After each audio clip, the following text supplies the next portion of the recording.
페르시아라는 이름이 생기기 전에 한 땅이 있었습니다. 햇볕에 그을리고 서리에 얼어붙은 대조적인 땅. 마음속으로 그려보세요. 서쪽에서 메소포타미아를 가로지르는 뚫을 수 없는 벽처럼 솟아있는 자그로스 산맥입니다. 등을 접은 채 구름 속으로 뻗어있는 돌용들.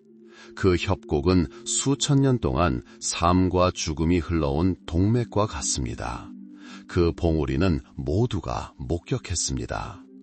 동쪽으로 이 땅은 소금 습지의 먼지 속으로 바람이 외로운 영원의 노래를 부르는 고요한 사막으로 무너져 내립니다. 이곳은 이란 고원입니다. 나라들이 녹아내리는 가혹한 도가니였습니다. 페르시아어가 사용되기 오래전 엘람은 남서쪽의 뜨거운 계곡에서 번성했습니다. 수도인 수사는 아테네가 아직 양치기 마을이었던 시절부터 존재했습니다. 엘람인들은 지구라트를 건설하고 신들을 숭배하며 수메르와 아카드의 왕들과 싸웠습니다. 그들은 이 땅 최초의 강대국이었습니다. 하지만 그들의 시대는 이미 지나가고 있었습니다. 기원전 1500년경 북쪽 대초원에서 거대한 이동이 시작되었습니다. 빙하가 녹는 것처럼 느렸지만 그 속도는 그 못지않게 거침없었습니다.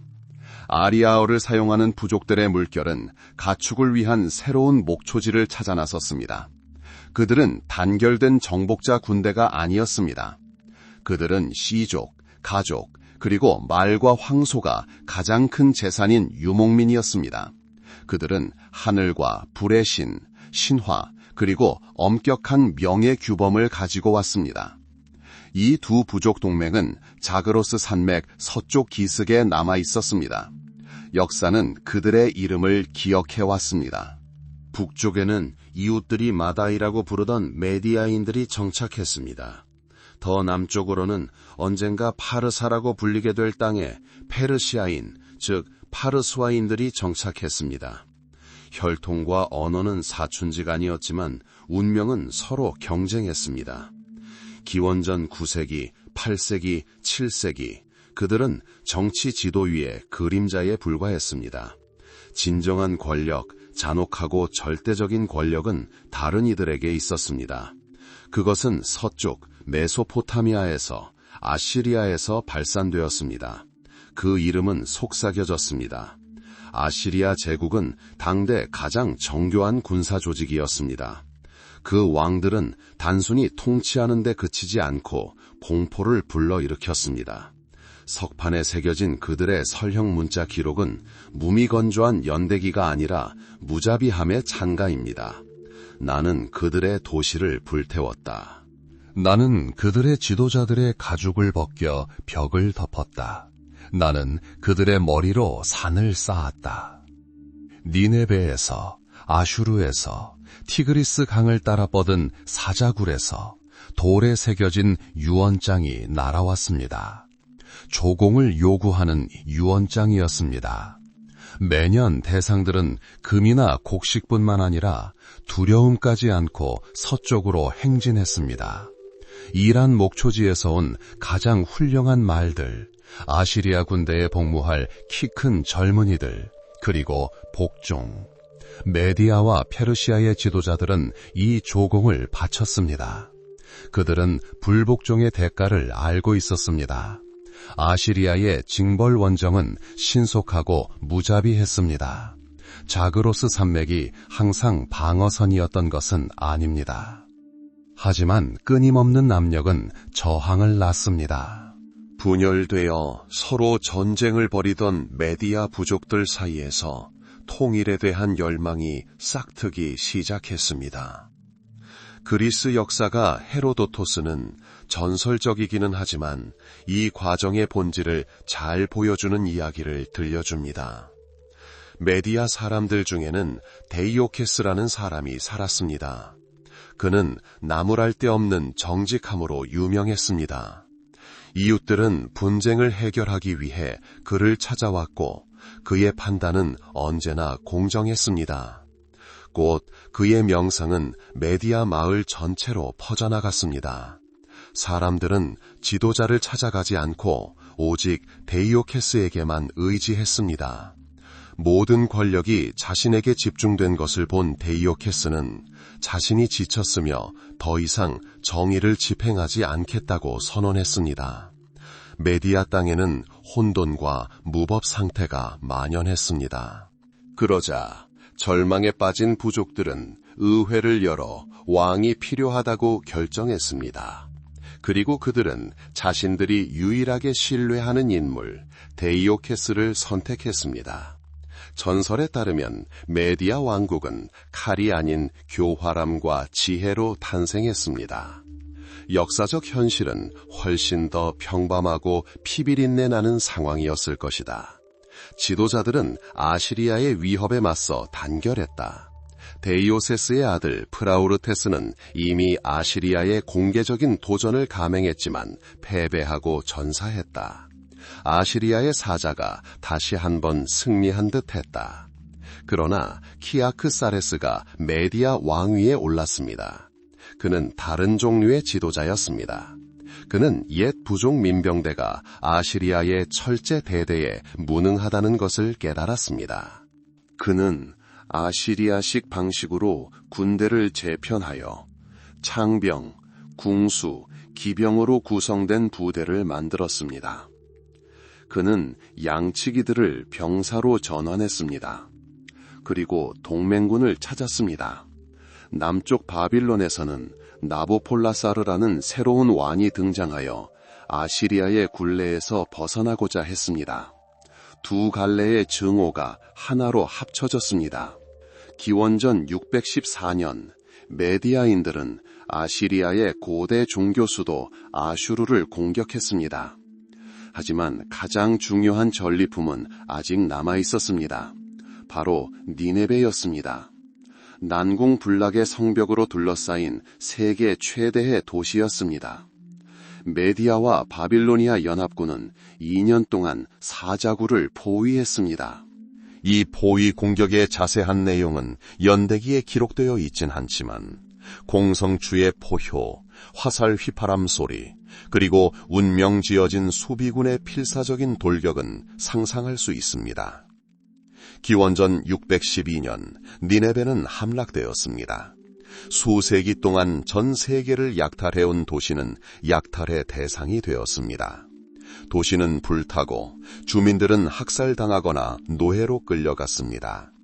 피해 도시의 멸망을 예언했던 구약성서의 예언자들은 옳았습니다. 중동 전체를 공포에 떨게 했던 거대한 아시리아 제국은 무너졌습니다. 그 폐허에서 새로운 세성이 탄생했습니다. 그리고 이 새로운 세계에서 메디아는 동방의 지배 세력이 되었습니다. 그들은 시원한 산속 엑바타나에 수도를 건설하고 승리의 결실을 만끽했습니다. 페르시아인들은 어땠을까? 그들은 그곳에 있었다. 그들은 메디아 군대의 대열에 합류하여 더 강력한 동족들의 충성스러운 가신으로 싸웠다. 그들의 아케메네스 왕조 왕들은 메디아의 군주에게 충성을 맹세하고 산악지대의 파르사 속주에서 조용히 살았다. 그들은 그늘 속에 있었다. 그러나 남쪽 메디아의 위엄의 그늘 아래 또 다른 혈통이 조용히 힘을 모으고 있었다. 바로 아케메네스의 가문이었다. 그들의 시대는 아직 오지 않았다. 하지만 계절의 필연성과 함께 그들의 시대가 다가오고 있었다.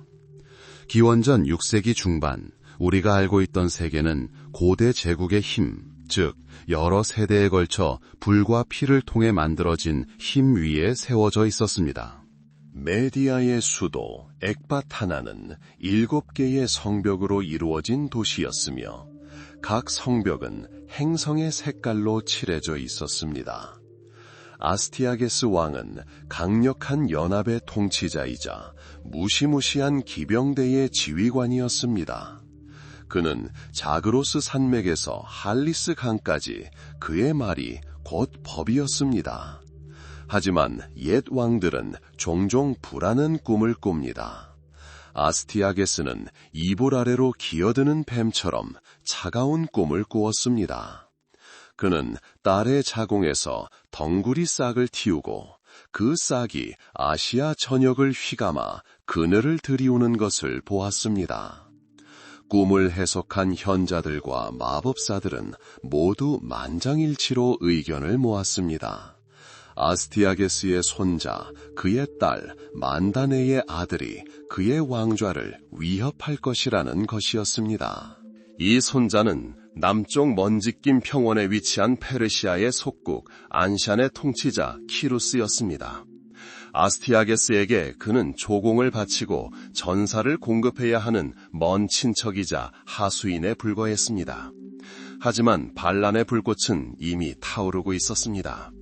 이는 단순한 속국과 군주 간의 반란이 아니었습니다. 고대 세계 지도 위에서 펼쳐지는 가족 드라마였습니다. 할아버지 대 손자, 옛 질서 대 새로운 권력의 대결이었습니다.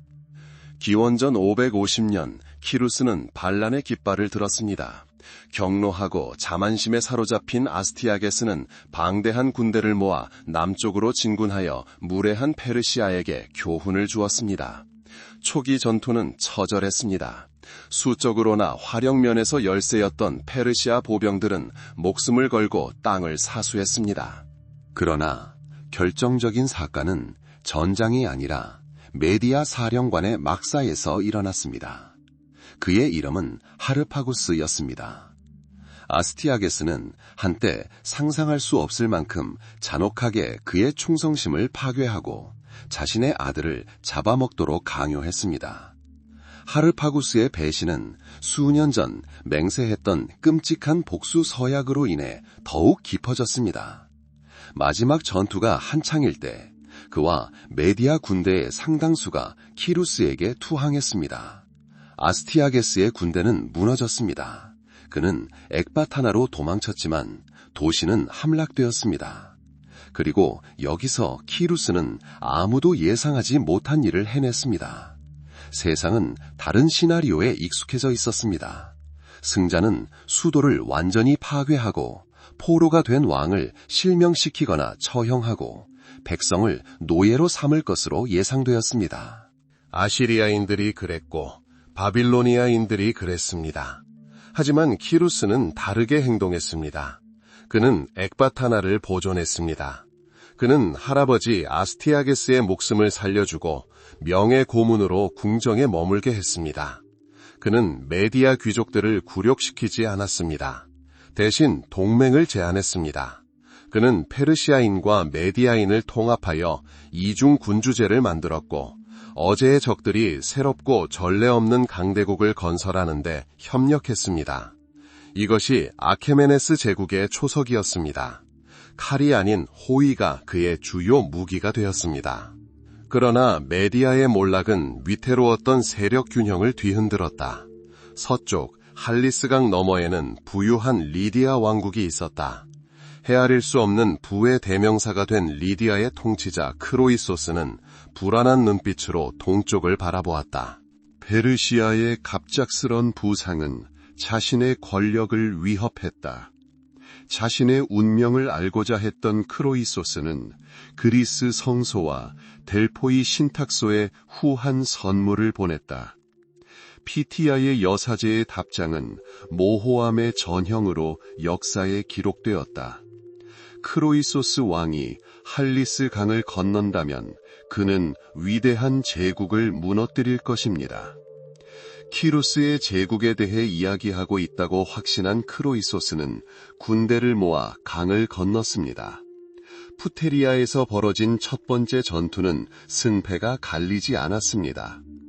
겨울이 시작되자 리디아 왕은 군사 행동이 봄까지 연기될 것이라 생각하여 용병들을 해산했습니다. 이는 치명적인 실수였습니다. 키루스는 계절별 전쟁의 규칙을 알지 못했습니다. 그는 아나톨리아의 눈 덮인 고원을 빠르게 진군하여 예상치 못한 순간에 리디아 수도 사르디스의 성벽에 나타났습니다. 두 군대는 도시 앞 평원에서 격돌했습니다. 크로이소스의 주력은 아시아 최강으로 손꼽히는 장대한 기병대였습니다. 그러나 키루스는 예상치 못한 일을 해냈습니다. 바로 하르파고스의 조언에 따라 그는 자신의 짐칸에 있는 모든 낙타를 군대의 선두에 배치했습니다. 리디아의 말들은 이 낙타들의 모습과 매캐하고 낯선 냄새를 참을 수 없어 공황 상태에 빠져 달아났습니다. 리디아 군대는 괴주했습니다. 짧은 포위 공격 끝에 난공불락이었던 사르디스 성벽이 무너졌습니다. 세계 최고의 부자였던 크로이소스는 포로로 잡혔습니다. 위대한 제국이 진정으로 무너진 것입니다. 그의 제국이 말입니다. 키루스는 거대한 화장용 장작 더미를 쌓고 포로가 된 왕과 리디아 청년 14명을 그 위에 안치하도록 명령했습니다. 불꽃이 이미 축축한 나무를 핥고 있을 때 크로이소스는 잿빛 하늘을 올려다보며 한 사람의 이름을 3번이나 중얼거렸습니다. 솔론, 솔론, 솔론. 호기심에 사로잡힌 키루스는 설명을 요구했습니다. 크로이소스는 아테네 현자 솔론을 만난 이야기를 들려주었습니다.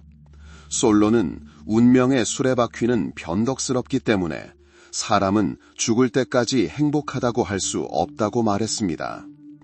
이 말을 들은 키루스는 갑자기 자신의 운명이 크로이소스의 운명에 반영되는 것을 보았습니다. 오늘의 승리자인 그는 내일은 자신의 운명을 맞이하게 될지도 모른다는 생각에 불을 즉시 끄라고 명령했습니다. 그는 크로이소스를 구하고 그를 존중하며 자신의 조언자로 삼았습니다. 불과 몇 년 만에 키루스는 작은 속국 왕국의 통치자에서 광활한 영토의 지배자로 변신했습니다. 그는 단순한 정복자가 아니었습니다. 그는 땅과 민족을 모으는 자였습니다. 그는 세상에 새로운 통치 방식을 선보였습니다. 지혜와 자비를 군사적 기량만큼이나 중시하는 통치 방식이었습니다. 그는 아직 바빌론을 정복하지도 권력의 정점에 오르지도 못했지만 이미 그의 후손들이 계승할 칭호, 즉 만왕의 왕 샤한샤를 얻었습니다. 그리고 이제 그에게 정당하게 귀속된 고대 메소포타미아 통치자들의 칭호, 사방의 왕을 얻었습니다. 유산은 선물이자 저주입니다. 키루스 대왕의 아들 캄비세스 2세에게 아버지의 그림자는 페르시아 제국 전체보다 더 길게 드리워져 있었습니다. 키루스는 건국자이자 해방자였습니다. 거의 신화에 가깝습니다. 캄비세스는 그저 그의 아들일 뿐이었습니다. 그리고 그는 자신이 쥐고 있는 왕홀에 걸맞은 자임을 증명하고 싶어 했습니다.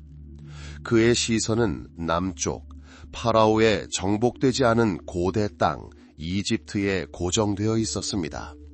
아버지가 놓쳤던 마지막 위대한 보물이었습니다.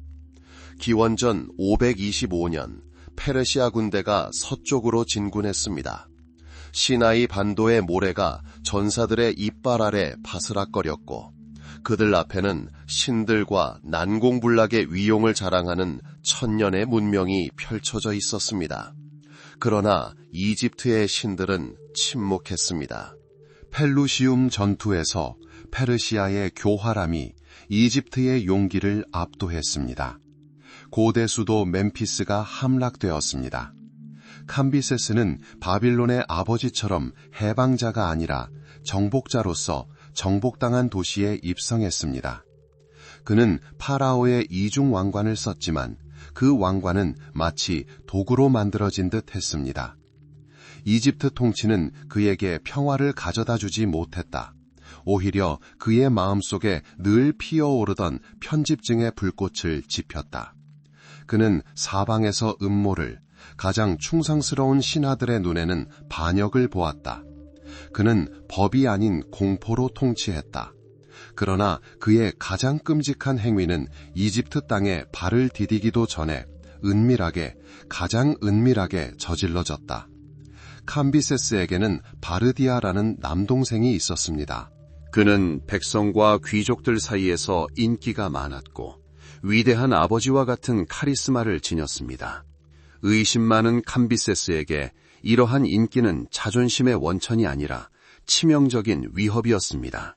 이집트 원정을 앞두고 그는 모든 것을 바꿀 명령을 내렸습니다. 바르디아는 조용히 목격자 없이 죽임을 당해야 했습니다. 집행관들은 임무를 수행했고 제국은 계속 존속했습니다. 키루스의 아들 중 한 명이 이미 무덤에 묻혔다는 사실을 알지 못한 채 말입니다. 진실은 이미 묻혔습니다. 하지만 죽은 자는 때때로 되살아납니다. 캄비세스가 나일 강변에서 광기에 빠져 있는 동안 그의 잔혹함과 오랜 부재에 대한 소식이 제국의 심장부에까지 전해졌습니다. 불만은 비온 뒤의 잡초처럼 싹텄습니다. 바로 이때 가우마타라는 인물이 역사의 무대에 등장했습니다. 그는 메디아의 마법사이자 사제였습니다. 그는 한 가지 놀라운 자질을 가지고 있었는데 살해된 바르디아 왕자와 꼭 닮았다는 것이었습니다. 가우마타는 궁정에서 극소수에게만 알고 있었습니다. 그는 진짜 바르디아가 죽었다는 것을 알고 있었습니다. 그래서 그는 상상조차 할 수 없는 대담함을 지닌 도박을 했습니다. 기원전 522년 봄, 그는 자신이 바로 키루스의 아들, 잔혹한 형의 암살자들을 기적적으로 피한 바로 그 바르디아라고 선언했습니다. 제국은 그를 믿었다. 인도에서 에게레까지 도시와 속주들이 사기꾼에게 충성을 맹세했다. 그는 캄비세스와는 전혀 다른 존재였다. 3년간 세금을 폐지하고 군사 징집을 중단했다. 그는 백성들에게 희망을 주었다. 그는 환상이었기에 이상적인 통치자였다. 반란 소식이 시리아의 캄비세스에게 전해지자 그는 경로했습니다. 그는 가장 신뢰하는 귀족들을 모아 눈물을 흘리며 끔찍한 죄를 자백했습니다. 그는 오래전 동생의 살해를 직접 명령했다고, 수사의 왕좌에 앉아있는 자가 사기꾼이며 권력뿐 아니라 죽은 자의 얼굴까지 훔친 마법사라고 말했습니다. 그리고 여기서 가장 큰 아이러니가 발생했습니다. 아무도 그의 말을 믿지 않았습니다. 그의 동족 살해 자백은 인기 있는 경쟁자의 신임을 떨어뜨리려는 폭군의 필사적인 거짓말에 불과하다고 일축되었습니다. 미치광이가 말한 진실은 거짓말처럼 들렸습니다. 캄비세스는 자신의 비밀에 갇혔습니다. 그의 가장 큰 죄는 그의 가장 큰 패배가 되었습니다. 그의 최후는 그의 통치만큼이나 어둡고 불합리했습니다. 한 전설에 따르면 그는 반역자를 공격하기 위해 군대를 모으던 중 실수로 자신의 칼로 허벅지를 찔렀습니다. 그 상처는 전설에 따르면 이집트에서 신성한 아피스 황소를 때렸다는 바로 그 자리였습니다. 감염이 시작되었습니다. 이집트 정복자 키루스의 아들인 위대한 왕은 시리아의 작은 마을에서 괴저로 사망했습니다. 자신의 제국이 이제 자신이 만들어낸 유령의 소나귀에 있다는 것을 깨달았기 때문입니다. 그는 죽었고 그의 마지막 말은 아마도 저주였을 것입니다. 가우마타의 권력은 절대적인 듯 보였다. 그러나 궁전의 서늘한 복도에서는 수군거림이 끊이지 않았다. 페르시아의 가장 저명한 귀족 7명이 무언가 잘못되었다는 의심을 품기 시작했다. 그중 한 명인 오타네스는 그의 의심을 시험할 방법을 찾아냈다. 그의 딸이 새 왕의 하렘에 있었다. 오타네스는 마법사 가우마타의 귀가 몇 년 전 어떤 범죄로 인해 잘렸다는 것을 알고 있었다. 그는 딸에게 비밀 명령을 내렸다. 왕이 잠든 사이 어둠 속에서 그의 머리를 만져 그의 귀가 아직 있는지 확인하라는 것이었다. 어느 날 밤 궁궐 전체가 잠든 사이 한 소녀의 떨리는 손이 왕실 티아라 아래로 미끄러져 들어갔다. 심장이 쿵컹거렸다. 귀가 있어야 할 자리에 매끄러운 살갗이 느껴졌다. 하지만 귀는 없었다. 다음 날 오타네스는 6명의 음모자를 더 모았습니다. 그 중에는 아케메네스 왕조의 사관생도 출신으로 젊고 활기차고 야심찬 귀족도 있었습니다. 그의 이름은 다리우스였습니다. 더 이상 의심의 여지가 없었습니다. 왕좌에는 사기꾼이 앉아 있었습니다. 키루스의 아들이 아니라 그저 능숙한 거짓말쟁이였을 뿐이었다. 그들은 행동 방침을 놓고 논쟁을 벌였다. 대부분은 신중함과 병력 집결을 선호했다. 하지만 다리우스는 단호했다. 지체는 치명적이었다. 음모가 드러나기 전에 지금 당장 행동해야 했다. 그의 열정과 결의는 다른 이들을 설득했다. 7명의 기병, 단 하나의 목표. 어둠을 틈타 그들은 가우마타가 갇혀있는 요새에 도착했다. 높은 위치를 이용해 경비병들을 제치고 안쪽 방으로 돌진했다. 짧지만 격렬한 싸움이 이어졌다. 방 안의 희미한 불빛 아래 함성과 금속이 부딪히는 소리가 들린 가운데 다리우스와 그의 동료들은 사기꾼을 따라잡았다. 창 한 자루가 페르시아 역사상 가장 큰 사기극을 끝냈다. 기원전 522년 9월 29일 가짜 바르디아의 통치는 끝났습니다. 그러나 돌바닥에 피가 식어가자 음모자들은 새롭고 훨씬 더 끔찍한 현실에 직면했습니다. 사기꾼은 죽었습니다.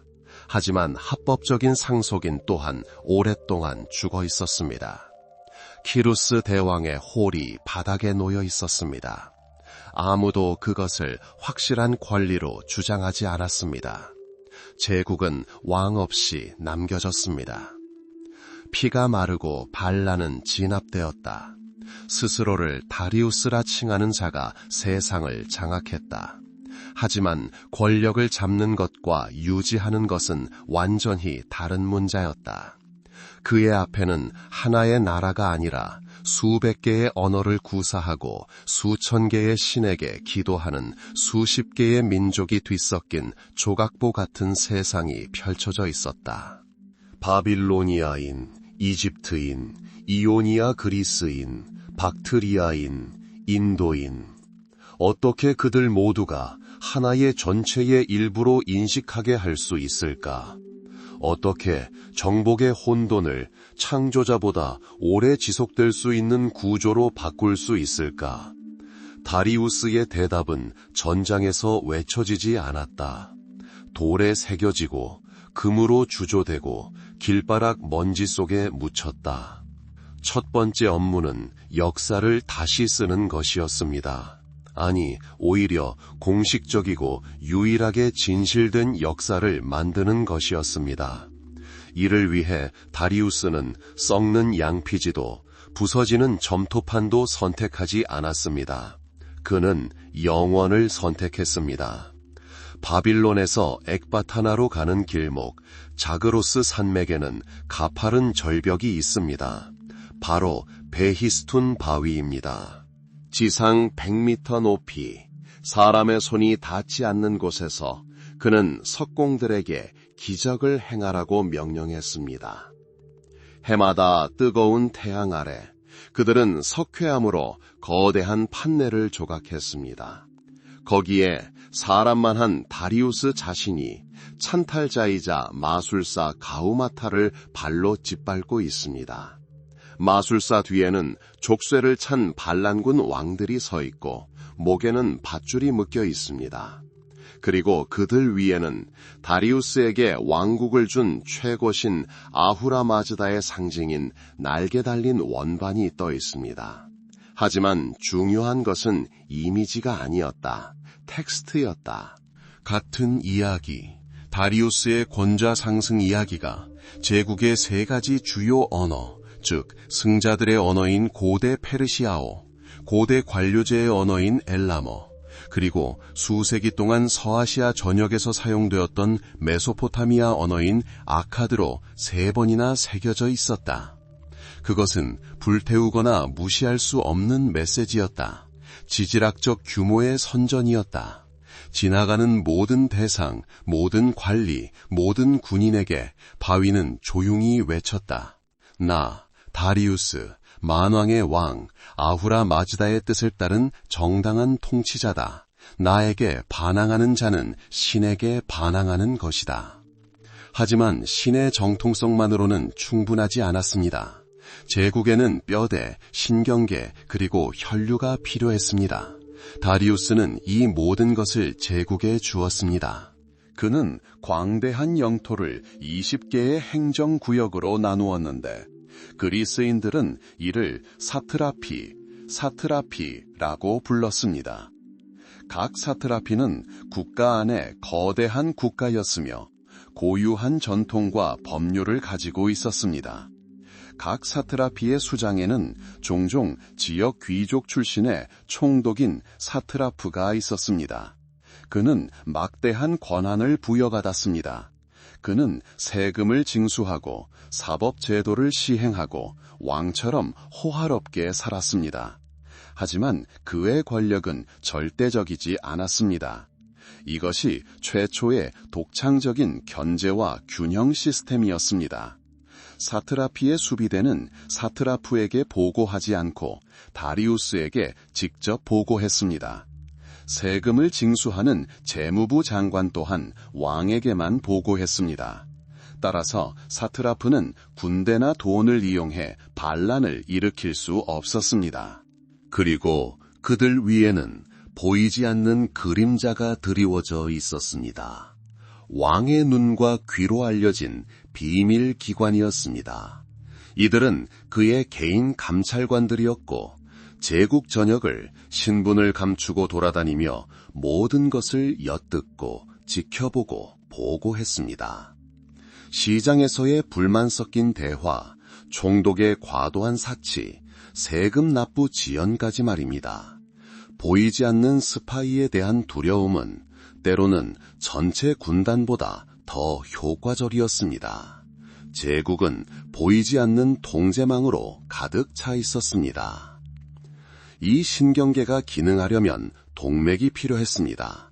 다리우스는 동맥을 건설했습니다. 그는 옛 아시리아의 도로를 개조하여 공학의 경이로움, 즉 왕도로를 만들었습니다. 에게해의 사르디스에서 수도 수사까지 2700km에 달하는 이 도로는 단순한 오솔길 이상의 의미를 지녔습니다. 25km마다 새로운 마을과 전령들이 있는 역참이 있었습니다. 수사에서 명령을 받은 왕실 전령은 쉬지 않고 달렸습니다. 역참에 도착한 그는 안장가방을 새로운 말에 옮겨 싣고 계속 달렸습니다. 역사가 헤로도토스는 훗날 눈도, 비도, 더위도, 밤의 어둠도 이 기병들을 늦출 수 없었다고 기록했습니다. 가장 중요한 포고령은 제국의 가장 먼 곳까지 단 7일에서 9일 만에 도달했는데 이는 고대 세계에서는 상상도 할 수 없는 속도였습니다. 군대, 관리, 상인들도 이 길을 따라 이동했습니다. 제국은 점점 좁아졌습니다. 거리는 더 이상 사형선고가 아닙니다. 하지만 이 상인들은 무엇을 가지고 다녔을까요? 어떻게 세금을 냈을까요? 다리우스는 정치적 단결만으로는 충분하지 않다는 것을 깨달았습니다. 경제적 단결이 필요했습니다. 그는 역사상 최초의 단일 제국 화폐인 금화, 다릭을 도입했습니다. 순금 8.4g의 이 주화에는 군수인 왕의 모습이 새겨져 있었습니다. 이는 단순한 금속 조각이 아니었습니다. 왕 중 왕이 직접 보증한 품질 보증서였습니다. 이집트 상인은 자신이 만든 다릭이 박트리아에서 아무런 의심 없이 받아들여질 것이라고 확신할 수 있었습니다. 무역은 번성했습니다. 다릭과 함께 통일된 무게와 부피 측정 단위가 도입되었습니다. 이제 제국은 단일 언어, 즉 화폐와 기해의 언어를 사용하게 되었습니다. 마침내 다리우스는 자신의 제국을 과시할 수도를 건설하기로 결심했습니다. 수사 같은 행정 중심지도, 바빌론 같은 고대 대도시도 아니었습니다. 그는 자신의 위대함을 과시할 의식의 중심지, 무대를 만들고 싶었습니다. 고향 베르시스의 평원 위에, 우뚝 솟은 인공 테라스 위에, 그는 그리스인들이 페르세폴리스라고 부르는 도시 건설을 시작했습니다. 그것은 제국의 정수를 반영하는 한 세계의 건축이었습니다. 지붕용 삼나무는 레바논에서, 장식용 금은 리디아의 사르디스에서, 터키석은 화레짐에서, 상아는 인도에서 가져왔습니다. 전 세계 장인들이 이곳으로 모여들었습니다. 바빌로니아인들은 벽돌을 굽고 메디아와 이집터인들은 금과 은을 세공했으며 이오니아 그리스인들은 돌로 정교한 장식을 조각했습니다. 건축 과정 자체가 정치적 행위였으며 다양성 속의 통합을 보여주는 것이었습니다. 궁전과 계단의 벽마다 석공들이 세상이 보게 될 운명을 새겨 넣었습니다. 끝없는 행렬. 제국의 23개 민족이 모두 모인 대표단들이 모인 만왕의 왕께 절하고 선물을 가져왔습니다. 우아한 꽃병을 든 리디아인들이 있습니다. 고삐를 잡고 말을 이끄는 아르메니아인들이 있습니다. 코끼리 상아와 기린을 든 에티오피아인들이 있습니다. 하지만 그들의 얼굴에는 두려움이나 굴욕이 없습니다. 그들은 노예가 아닙니다. 위대한 제국의 프로젝트에 참여하는 참여자들입니다. 각자 제자리에 서서 통치자의 현명한 손길 아래 공동의 번영에 기여합니다. 그것은 돌에 새겨진 이상적인 세계의 모습입니다. 질서가 혼돈을 이긴 세상입니다. 다리우스는 단순히 통치만 한 것이 아니었습니다. 그는 조직을 만들고 체계를 만들었습니다. 폭력을 질서로, 정복을 국가로 변모시켰습니다. 그는 칼뿐만 아니라 석공의 망치, 상인의 저울, 관료의 펜까지 사용하여 자신의 의지를 역사의 틀에 엮어놓았습니다. 그는 더 이상 지도 위의 영토가 아닌 살아 숨쉬는 유기체와 같은 제국을 건설했습니다. 그리고 이 유기체는 돌에 새겨졌습니다. 영원히. 기원전 5세기 초 사람들이 알고 있던 세상은 단 한 사람의 것이었습니다. 키루스의 의지로 건설되고 다리우스 대왕의 원정으로 단련된 아케메네스 제국은 스키타이의 얼음 덮인 대초원에서 누비아의 뜨거운 모래까지, 인더스 강 기슭에서 에게해까지 뻗어 있었습니다. 수백 명의 민족이 수십 개의 언어를 사용했지만 모두 조공을 바치고 수사의 단일 왕자 앞에 머리를 숙였습니다. 이 광대한 제국의 서쪽 끝, 아시아 땅과 바다가 만나는 곳에는 이오니아가 있었습니다. 이오니아는 시인과 철학자들이 세상의 사고방식을 가르친 부유한 그리스 도시들의 땅이었습니다. 밀레투스, 에베소스, 포카이아. 그곳의 주민들은 혈통과 언어로는 그리스인이었지만 법적으로는 페르시아 왕의 신민이었습니다. 제국은 그들을 현명하고 실용적으로 통치했습니다. 페르시아인들은 직접 통치하는 대신 도시의 수장에 지역 폭군들을 임명했습니다. 그들의 권력은 영광스러운 사르디스에 자리 잡은 제국의 총독의 호의에 전적으로 의존했습니다. 이 시스템은 수십 년 동안 효과가 있었습니다. 하지만 겉보기에 평온해 보이는 이면에는 자존심, 독립심, 그리고 개인적인 야망이라는 불씨가 타오르고 있었습니다. 그리고 단 한 명의 절박한 사람이 이 불씨를 모든 것을 삼켜버릴 불꽃으로 부채질했습니다. 그 남자는 밀레토스의 폭군 아리스타고라스였다. 그는 영웅도 자유투사도 아니었다. 그는 모험가이자 마지막 판돈이 너무 높았던 도박꾼이었다. 모든 것은 반란이 아니라 페르시아의 환심을 사려는 시도에서 시작되었다. 아리스타고라스는 다리우스 왕의 동생이자 리디아의 총독인 아르타페르네스에게 제국을 위해 풍요로운 낙소스 섬을 정복해주겠다고 약속했다. 계획은 간단했다. 빠른 승리, 영광, 그리고 헤아릴 수 없는 부. 아르타페르네스는 그에게 함선 200척과 페르시아 장군 메가바테스를 주었다. 하지만 한 척의 배에 2명의 야심가가 탄다는 것은 재앙을 부르는 확실한 신호였다. 아리스타고라스와 메가바테스는 원정이 시작되기도 전에 이미 사이가 틀어져 있었다. 모욕감을 느낀 페르시아인은 낙소스 섬 주민들에게 임박한 공격을 비밀리에 경고했다. 거대한 함대가 섬에 접근했을 때 그들을 기다리고 있던 것은 겁에 질린 섬 주민들이 아니라 높은 성벽과 전투 태세를 갖춘 전사들이었다. 4개월에 걸친 힘겹고 성과 없는 포위 공격으로 원정대의 자금은 고갈되었다. 함대는 빈손으로 밀레투스로 돌아왔다. 아리스타고라스에게 이것은 끝이었다. 그는 단순히 임무를 실패한 것이 아니었다. 총독의 막대한 재산을 탕진하고 아시아 최강자의 분노를 샀다.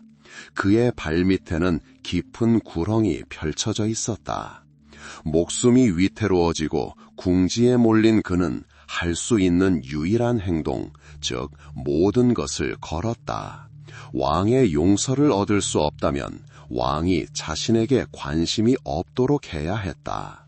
그는 이오니아 전역을 반란으로 이끌기로 결심했다. 그것은 현명하고 냉소적인 정치적 행보였다. 아리스타고라스는 공개적으로 폭군직에서 물러나고 밀레투스에서 민주주의를 선포했으며 다른 이오니아 도시들에게도 자신의 본보기를 따라 페르시아의 대리자들을 몰아낼 것을 촉구했다. 그는 자신의 개인적인 실패를 해방이라는 공동의 대의로 승화시켰다. 두려움에서 비롯되었지만 자유라는 이념은 전염성이 강했다. 이오니아 도시들은 차례로 폭군을 다도하고 반란에 가담했다. 불길은 점점 거세졌다. 하지만 아리스타고라스는 깨달았습니다. 페르시아 제국의 막강한 힘에 홀로 맞설 수는 없었습니다. 그는 동맹국을 찾아 그리스 본토로 향했습니다. 스파르타가 첫 번째였습니다. 왕좌의 방에서 그는 클레오메네스 왕 앞에 알려진 세계의 청동지도를 펼쳐 보였습니다. 지도에는 아시아 깊숙이 뻗어 있는 항로와 수사의 엄청난 부에 대한 묘사가 그려져 있었습니다. 클레오메네스는 그의 말을 듣고 단 하나의 질문을 던졌습니다. 바다에서 페르시아 수도까지 며칠이나 걸리겠습니까? 3달입니다. 아리스타고라스는 솔직하게 대답했습니다. 스파르타의 대답은 그의 칼날처럼 짧고 차가웠습니다. 그는 이오니아인에게 해가 지기 전에 스파르타를 떠나라고 명령했습니다. 스파르타의 간결한 논리는 고향에서 3달이나 걸리는 전쟁을 벌일 이유가 없다고 생각했습니다. 실패에도 아리스타고라스는 굴하지 않았습니다. 그는 아테네로 향했습니다. 하지만 이곳에서는 다른 환영이 기다리고 있었습니다. 얼마 전 폭정에서 벗어난 아테네인들은 이오니아 그리스인들에게 공감했습니다. 그들은 그들을 혈연과 정신으로 형제로 여겼습니다. 민회에서 격렬한 논쟁 끝에 운명적인 결정이 내려졌습니다. 아테네는 반란군을 지원하기 위해 군함 20척을 파견하기로 했습니다. 작은 도시 에레트리아는 5척을 더 파견했습니다. 총 25척의 3단 노선은 페르시아의 막강한 힘에 비하면 한 방울에 불과했습니다.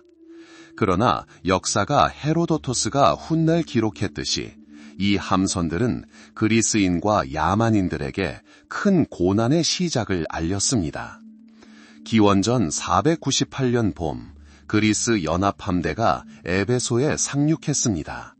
이오니아인의 지원을 받은 군대는 내륙으로 진격하여 이 지역 페르시아 세력의 중심지인 사르디스를 향해 진군했습니다. 그들은 도시를 기습 공격했습니다. 총독 아르타페르네스와 소규모 수비대가 아크로폴리스의 난공불락 요새에 숨어 있었지만 하부 도시는 무방비 상태였습니다. 그리스군은 거리를 급습했습니다. 병사 중 한 명이 가장 바깥쪽 초가집에 불을 질렀습니다. 마른 바람에 불길이 순식간에 목조 건물로 번졌습니다. 지역 여신 키벨레의 고대 신전을 포함한 하부 도시 전체가 맹렬한 불길로 변했습니다. 이것은 단순히 도시가 불타는 것 이상의 일이었습니다. 그것은 신성모독이었고 총독뿐만 아니라 이 땅의 신들까지도 모욕하는 행위였습니다. 사르디스의 화재 소식이 수사에 있는 다리우스에게 전해지자 만왕의 왕은 경노했습니다. 그는 이오니아인들이 누구인지 묻지 않았습니다. 그는 반역하는 신하들을 알고 있었기 때문입니다. 그는 역사를 바꿀 또 다른 질문을 했습니다. 그럼 아테네인들은 누구입니까? 라고 대답했습니다. 전설에 따르면 다리우스는 활을 들고 하늘로 화살을 쏘며 오 지구의 신이시여 아테네인들에게 복수하소서 라고 외쳤다고 합니다. 그는 신하 중 한 명에게 매일 식사 전 3번씩 같은 말을 반복하라고 명령했습니다. 주여 아테네인들을 기억하소서. 먼 도시의 잿더미에서 생겨난 개인적인 빚이 국가 정책이 되었다. 이는 더 이상 제국 외곽에서 벌어지는 단순한 징벌 작전이 아니었다. 지구상에서 가장 강력한 통치자의 개인적인 복수였다. 거대한 페르시아 군사 조직은 천천히 그러나 거침없이 서쪽으로 방향을 틀기 시작했다. 그들의 목표는 더 이상 반항적인 밀레투스가 아니었다. 그들의 목표는 20척의 배를 감히 보낼 만큼 바다 건너 작은 도시 아테네였다. 복수는 차갑게 먹는 것보다는 모든 것을 태워버리는 불로 하는 것이 낫다. 다리우스의 아들 크세르크세스의 가슴에서 10년간 타올랐던 불. 10년 동안 그는 아버지의 굴욕, 마라톤 평원에서 들려오는 수치의 메아리를 기억했다. 그리고 이제 기원전 480년 페르시아의 대응이 준비되었다. 그것은 단순한 군대가 아니었다. 움직이는 대륙이었고 한 사람의 의지에 의해 제자리에서 찢겨진 온 세상이었다. 수십만 명의 전사들, 수십 개국의 정예, 표범 가죽을 두른 박테리아 기병대부터 불에 그을린 창을 든 에티오피아인까지. 그들의 행진은 땅을 뒤흔들었고 샌들에서 묻은 먼지는 태양을 가렸다. 목표는 그리스였다. 아테네, 스파르타, 아시아의 통치자에게 감히 도전한 그 모든 작고 반항적인 도시 국가들이었다. 하지만 위대한 왕과 그의 복수 사이에는 장벽이 놓여 있었다. 벽도 적군도 아니었다. 신들이 직접 만든 장벽이었다. 헬레스폰트, 유럽과 아시아가 거의 맞닿아 있는 좁은 해협, 두 바다가 만나는 곳, 영원히 불안하고 변덕스러운 세계의 경계. 배에게는 통로가, 한 나라 전체 규모의 육군에게는 통과할 수 없는 장벽이었다. 그런 군대를 배로 수송하려면 몇 달, 어쩌면 몇 년이 걸릴 것이다. 병참상의 악몽이 될 것이고 막강한 군대가 분열될 것이다. 하지만 그렇지 않았다. 크세르크세스는 다르게 생각했다. 그는 바다의 허락을 구하고 싶지 않았다. 배를 타고 건너고 싶지도 않았다. 그는 걸어서 건너기로 했다. 그 아이디어는 그 대담함에 있어 전례가 없었습니다. 한 사람의 의지로 두 대륙을 연결한다는 것, 바다를 가로지르는 다리를 건설한다는 것, 제국 최고의 기술자들인 페니키아인과 이집트인들이 해안에 도착했습니다. 그들의 계획은 단순함에 있어 훌륭했고 실행에 있어서는 장대했습니다. 수백 척의 배들, 3단 노선과 펜테콘터가 떠다니는 지지대 역할을 할 예정이었습니다. 배들은 나란히 줄지어 서 있었고 선수는 상류에 위치했으며 가장 무거운 다트로 고정되었습니다. 그런 다음 파피루스와 흰 리넨으로 엮은 엄청나게 두꺼운 밧줄이 밧줄 위로 늘어졌습니다. 밧줄 위에 두꺼운 나무 판자를 깔고 흙을 덮은 후 다져서 말과 짐승들이 물을 보고 놀라지 않도록 가장자리를 따라 높은 장벽을 세웠습니다. 이는 공학의 승리였습니다. 파도 위로 떠 있는 길이었습니다. 공사는 한창 진행 중이었다. 윈치의 삐걱거리는 소리, 감독관들의 함성, 수천 개의 망치다 쾅쾅 두드리는 소리, 이 모든 것이 인간의 의지를 찬양하는 찬가로 합쳐졌다. 그리고 이제 다리가 완성되었다. 수세기 동안 갈라져 있던 두 대륙이 하나로 합쳐졌다. 하지만 고대 바다의 신 헬러스폰트는 필멸자가 그 역할을 하는 것을 용납하지 않는다. 페르시아인들이 승리를 자축하기도 전에 하늘은 어두워졌다. 북쪽에서 폭풍이 불어왔다. 바람은 상처 입은 짐승처럼 울부짖으며 하늘로 파도를 일으켰다. 바닷물이 끓어올랐다. 인간의 창조물은 찢겨져 나갔고 거대한 배들은 마치 파편처럼 흔들렸다.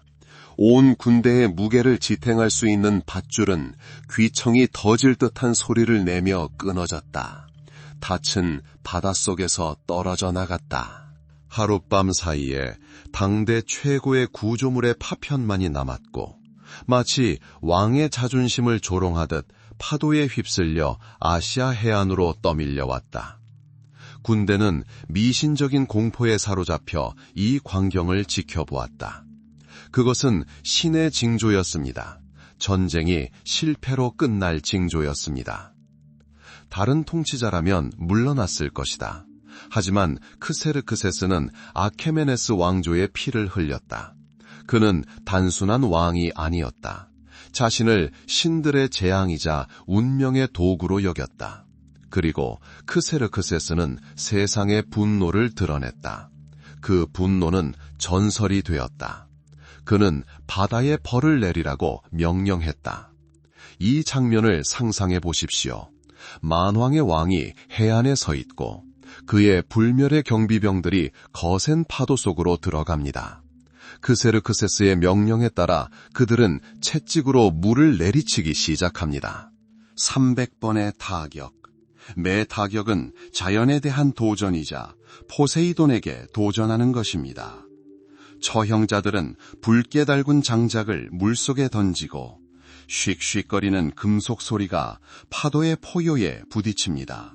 그리고 이 모든 것 위에 전령의 목소리가 울려 퍼져 크세르크세스가 바다에 내린 저주를 선포합니다.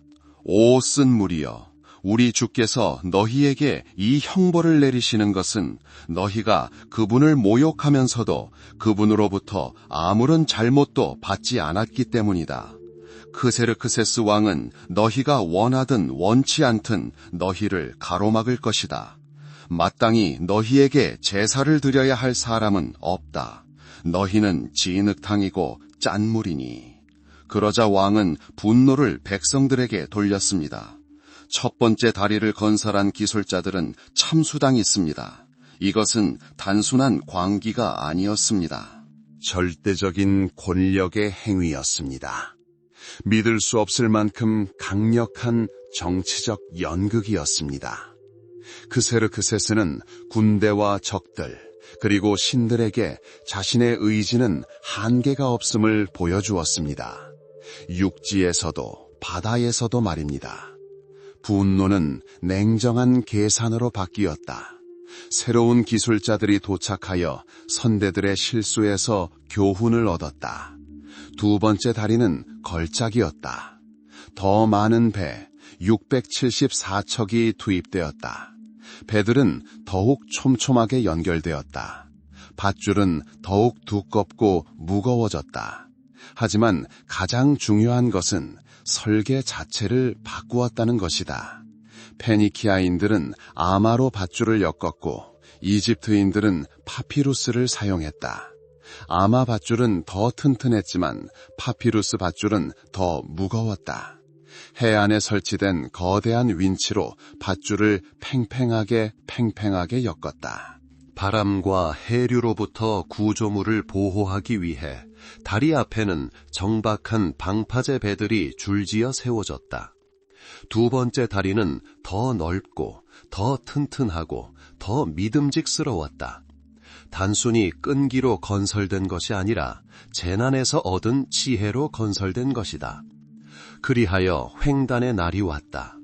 7일 밤낮으로 아시아는 유럽으로 흘러들었다. 세상은 전에 본 적이 없는 장관이었다. 첫날 새벽 크세르크세스는 황금잔에서 제물을 바다에 부어 황금잔과 페르시아 검과 함께 파도에 던졌다. 길들여진 자연에 대한 조공이자 마지막 경고였다. 먼저 도금양 가지가 흩뿌려진 다리를 건너 번쩍이는 갑옷을 입은 10,000명의 불멸자들이 걸어왔고 그 뒤를 이어 신성한 기병대, 신들의 전차가 이어졌다. 그리고 끝없이 이어지는 인파의 물결이 이어졌다. 수십만 명의 전사들이 발밑에서 나무가 삐걱거리는 소리, 말들이 울부짖는 소리, 마차가 덜컹거리는 소리, 여러 언어로 들려오는 웅웅거림, 이 침략의 교향곡은 한순간도 멈추지 않았다. 낮과 밤, 밤과 낮, 방패와 창, 깃발이 끝없이 이어졌다.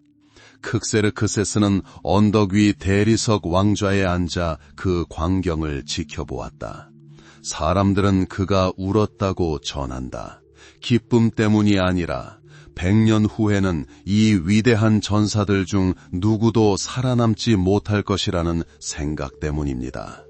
마지막 호송대가 아시아 해안을 떠났을 때 신들의 바다를 가로지르는 다리는 여전히 서 있었다. 헬레스폰트 해협의 흉터, 한계에 도전하는 인간 의지의 기념비. 군대는 유럽에 있었다. 돌이칠 수 없었다. 그리스가 앞에 있었다. 테르모필레가 기다리고 있었다. 보이지 않는 실로 엮인 대륙을 상상해 보십시오. 단순히 정복당한 것이 아니라 조직된 대륙입니다. 단순히 예속된 것이 아니라 통치된 대륙입니다. 전투의 함성이 잦아들고 인더스 강에서 에게해에 이르는 들판에 먼지가 가라앉은 후 페르시아 제국은 승리보다 훨씬 더 어려운 과제에 직면했습니다.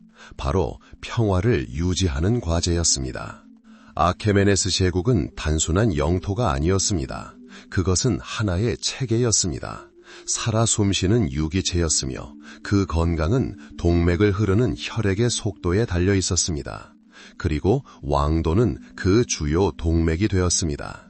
2699km의 돌과 다져진 흙길, 수사의 행정중심지에서 사르디스의 서쪽 국경까지 리디아의 금이나 바빌로니아 직무를 실은 단순한 대상에게는 90일이 걸리는 여정이었다.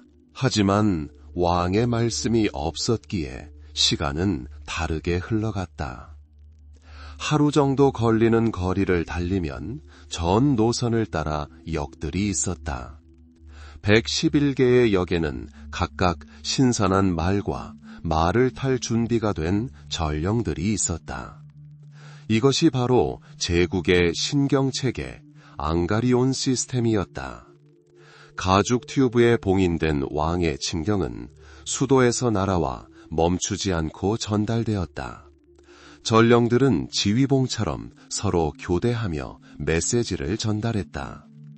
한 그리스 역사가는 깊은 감명을 받아 이 전령들보다 더 빨리 움직이는 것은 세상에 없다고 썼다. 눈도, 비도, 더위도, 어둠도 그들의 정해진 속도를 늦출 수 없었다.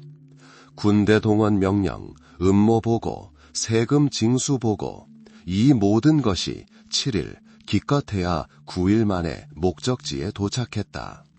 고대 세계에서는 상상도 할 수 없는 속도였다. 뿔뿔이 흩어진 땅들을 하나의 통일된 전체로 변화시킨 속도였다. 페르세폴리스의 왕은 이웃 이집트 도시의 누구보다도 먼저 이집트의 불안을 알고 있었다. 정보에 기반한 권력이었다. 하지만 도로는 그저 그릇일 뿐입니다. 그 거대한 몸을 통제하려면 해골이 필요했습니다. 그리고 뛰어난 행정가 다리우스 대왕이 그것을 만들었습니다. 그는 광대한 제국을 20개의 총독령으로 나누었습니다. 각 총독령은 고유한 전통, 언어, 그리고 신을 가진 옛 왕국이었습니다. 바빌로니아, 이집트, 박트리아, 이오니아. 다리우스는 모든 사람을 페르시아인으로 만들려 하지 않았습니다. 그는 더 현명하게 행동했습니다. 그들이 본래의 모습을 유지하도록 내버려 두었습니다. 각 총독령의 수장에는 총독, 즉 지방 귀족 출신의 총독이 있었습니다. 그는 문무 총독으로서 막강한 권력을 가졌지만 절대적인 권력은 아니었습니다. 그의 옆에는 군사령관이 서 있었는데 그는 총독에게 직접 보고하는 것이 아니라 왕에게 직접 보고했습니다. 그리고 세 번째, 재무부 장관이 있었는데 역시 최고 권력자에게만 보고했습니다. 세 사람이 서로를 감시했습니다. 문무, 군, 그리고 재정이 했습니다. 그들은 협력할 수밖에 없었지만 항상 경쟁 관계였습니다. 그리고 그들 위에는 비밀기관이라는 보이지 않는 그림자가 드리워져 있었습니다. 왕의 눈과 귀로 알려진 수천 명의 요원들이 제국 전역을 돌며 소문을 수집하고 보고서를 검증하고 시장과 궁궐에서 들려오는 소문을 들었습니다. 음모나 횡령 시도는 거의 즉시 수도에 알려졌습니다. 이는 완벽하게 다듬어진 견제와 균형의 시스템이었습니다. 제국은 창뿐만 아니라 보고서가 담긴 양피지에도 기반을 두었습니다. 그리고 모든 것이 한 지점으로 모였습니다. 세상의 심장부에서. 단순한 수도가 아니라 돌로 구현된 이념의 장소 페르세폴리스에서. 건설하는데 수십 년이 걸렸고 3대에 걸친 왕들이 영혼과 속국들의 보물을 쏟아부었습니다. 산기슭의 거대한 인공 계단식 지대 위에 세워져 수십 킬로미터 밖에서도 볼 수 있었습니다. 거주를 위한 도시가 아니라 의뢰를 위한 도시였습니다. 권력과 질서의 선언이었습니다. 웅장한 계단을 올라가 봅시다. 계단은 완만하게 경사져 있어 말에서 내리지 않고도 말을 타고 올라갈 수 있습니다. 계단을 따라가면 거대한 날개 달린 황소와 사람 얼굴을 한 황소들이 지키고 있는 만국문, 더 게이트 오브 올 네이션스로 이어집니다. 그곳을 지나면 제국의 정수가 그대로 얼어붙어 있는 곳, 바로 아파다나, 즉 접견실에 도착합니다. 레바논산 삼나무 지붕은 6층 건물 높이만큼 높은 72개의 기둥으로 지탱되었습니다. 하지만 핵심은 여기에 있는 것이 아닙니다. 핵심은 홀로 이어지는 계단을 장식한 석조 부조에 있습니다. 여기 돌에는 영원한 행렬이 묘사되어 있습니다. 만왕의 왕께에 복종하는 23개국에서 온 대표단이 그에게 선물을 가져오기 위해 찾아옵니다. 기린을 이끌고 코끼리 상아를 든 에티오피아인들이 오고 있습니다. 그 뒤로는 포도주 항아리를 든 아르메니아인들이 오고 있습니다. 뾰족한 모자를 쓴 스키타이인들이 군마를 이끌고 오고 있습니다. 순금잔을 든 바빌로니아인들이 오고 있습니다. 그리고 귀중한 그릇들을 든 리디아인들이 오고 있습니다. 수십 명의 민족들이 오고 있습니다. 그들의 얼굴을 보십시오. 그들에게는 두려움이나 굴욕이 없습니다. 그들의 손은 족쇄에서 풀려났고 그들의 머리는 자랑스럽게 치켜들려 있습니다. 그들은 주인에게 다가가는 노예가 아닙니다.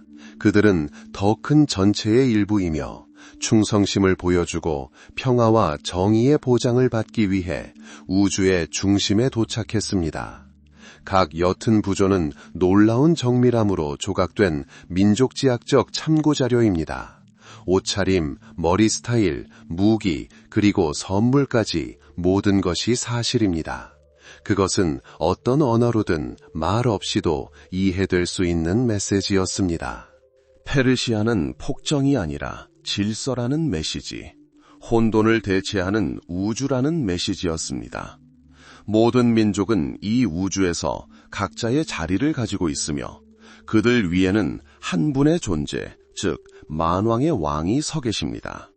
그는 이 질서의 보증인이자 전체 체계를 고동치게 하는 심장입니다.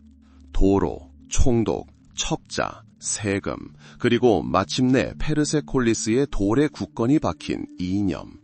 이 모든 것은 하나의 메커니즘, 즉 고대 세계가 본 적 없는 가장 위대한 행정기구의 일부였다. 아케메네스 제국은 단순히 영토를 다스리는 것이 아니라 다양성을 아우르는 통치법을 터득했다. 역사상 최초의 진정한 세계 강국을 탄생시켰는데 페르시아어로 발표된 책령이 일주일 후 소아시아의 그리스인, 팔레스타인의 유대인, 그리고 나일 강변의 이집트인에 의해 집행되었다. 이 거대한 심장의 고동은 어디에서나 느껴졌다. 금과 천금속으로 장식된 벽은 수천 개의 등잔불을 반사했지만 페르세폴리스와 수사의 웅장한 궁전 구석구석에 드리운 그림자를 걷어낼 수는 없었다. 인더스 강에서 다뉴브 강까지 뻗어있는 아케메네스 제국은 마치 뚫을 수 없는 바위처럼 보였다. 하지만 가장 무서운 적은 국경에 도사리고 있지 않았다. 바로 이 성벽 안에 살고 있었다. 그는 값비싼 옷을 입고 연회회에서 왕에게 미소를 지으며 술 한 잔을 권했다. 페르시아에서 권력은 절대적이었고 따라서 그 대가 또한 절대적이었다. 그리고 그 대가는 단지 동전으로만 치러진 것이 아니었다. 목숨으로 치러졌다. 아테네를 불태우고 함대를 바다로 뒤덮었던 위대한 크세르크세스는 늙어가고 있었다. 그의 기력은 하렘의 음모와 끝없는 건설 사업으로 고갈되었다. 그는 의심 많고 지치고 취약해졌다. 그리고 그의 주요 지원군이 되어야 할 자가 그의 처형자가 되었다. 왕궁 경비대 사령관이자 왕이 매일 밤 목숨을 맡기는 아르타바누스였다. 그는 단순히 침실 문 앞에 서 있지 않았다. 그는 안으로 들어갔다. 기원전 465년 페르세폴리스에 밤이 찾아왔습니다. 궁전의 정적은 비명소리가 아니라 그 부재로 깨졌습니다. 아르타바누스는 환관 아스파미트레스와 함께 잠든 크세르크세스의 방으로 들어갔습니다. 자신을 지켜야 할 칼이 꽂혔습니다. 만왕의 왕, 아시아의 통치자는 제사 동물을 도살하듯 자신의 침대에서 조용하고 무심하게 살해당했습니다. 하지만 왕을 죽이는 것은 첫걸음일 뿐이다. 음모자의 진정한 기술은 살아남아 권력을 잡는 것이다. 그리고 아르타바누스는 자신의 역할을 훌륭하게 수행했다. 그는 스스로 왕이라고 선언하지 않았다. 안 돼. 그는 크세르크섹스의 막내 아들, 어린 아르탁세르크섹스의 방으로 달려갔다. 그는 공포에 질린 척하며 아르탁세르크섹스의 형 왕세자 다리우스를 가리켰다. 그자다. 아르타바누스는 속삭였다. 그의 말은 마치 독이 든 것처럼 슬픔에 잠긴 젊은이의 귀에 직접 주입되었다. 그 자가 왕위를 찬탈하려고 내 아버지를 죽였다. 너도 죽일 것이다. 그날 밤 거짓말의 독은 잔속의 독보다 더 끔찍했습니다. 슬픔과 분노에 눈이 먼 아르탁세르크섹스는 속아 동생의 방으로 들이닥쳤습니다. 아버지의 죽음을 아직 알지 못했던 다리우스는 친형의 손에 목숨을 잃었습니다. 아르타바누스는 방관하며 지켜보았습니다. 한 아들은 칼에, 다른 아들은 거짓말에, 그리고 세 번째 아들은 꼭두각시에 목숨을 잃었습니다. 왕좌는 거의 그의 소나귀에 있었습니다. 하지만 독은 양면성을 가지고 있습니다. 살해된 크세르크세스의 사위이자 가장 영향력 있는 귀족 중 한 명인 메가비주스가 음모를 밝혀냈습니다. 그는 새로 태어난 젊은 왕을 찾아가 살인자의 진짜 모습을 드러냈습니다. 이 드라마의 마지막 장면은 어두운 구석이 아닌 왕좌의 방에서 펼쳐졌습니다. 자신이 발각되었음을 깨달은 아르타바누스는 아르타크세르크세스를 죽이려는 최후의 필사적인 시도를 했습니다. 하지만 젊은 왕은 더 빨랐습니다. 아버지를 죽인 검은 멈췄습니다. 반역자는 그가 그토록 갈망하던 왕좌의 발치에 쓰러졌습니다. 아르타크세르크세스 1세는 아버지와 형의 시신을 밟고 왕위에 올랐다. 궁궐 쿠데타는 완료되었다. 하지만 보이지 않는 유산을 남겼다. 두려움, 편집증이 궁궐한 공기를 가득 채웠다. 이제 모든 와인잔이 위협처럼 느껴졌다. 모든 요리사는 적에게 고용될 수 있었다. 시음가, 봉인된 그릇, 그리고 개인 하인들로 구성된 복잡한 시스템이 생겨났고 이들은 다음 해가 뜨기 전까지만 신뢰할 수 있었다. 모든 권력의 근간인 신뢰는 무너졌다. 그리고 이 독은 100년 넘게 제국의 혈관을 돌며 계속 순환했습니다.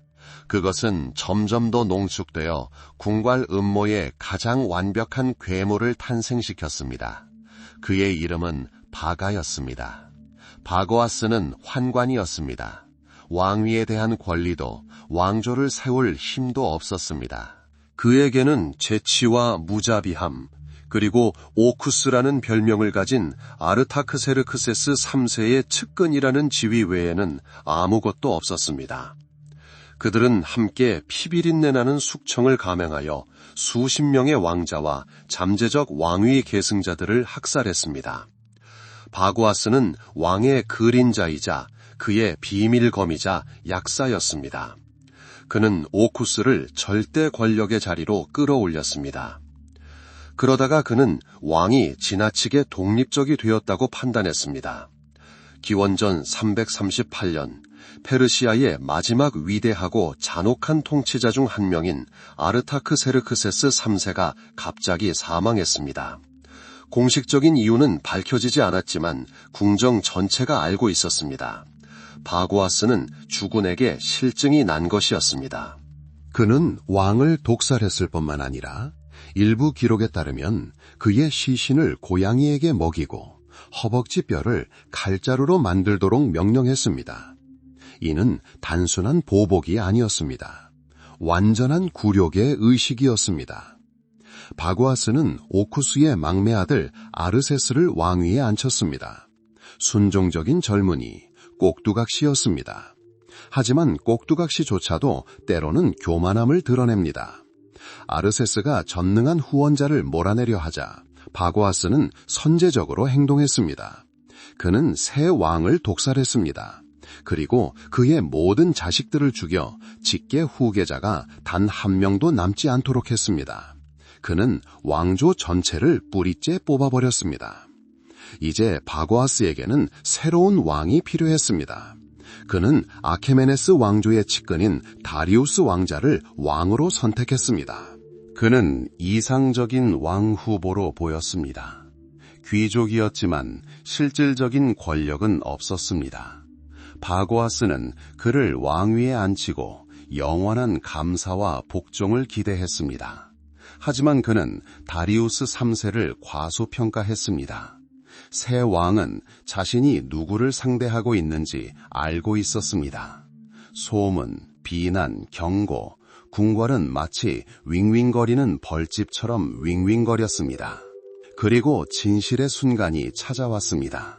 어느 연회에서 바고아스는 평소처럼 왕에게 독이 든 술 한 잔을 건넸습니다. 어쩌면 충성심을 시험하는 것이었을지도 모릅니다.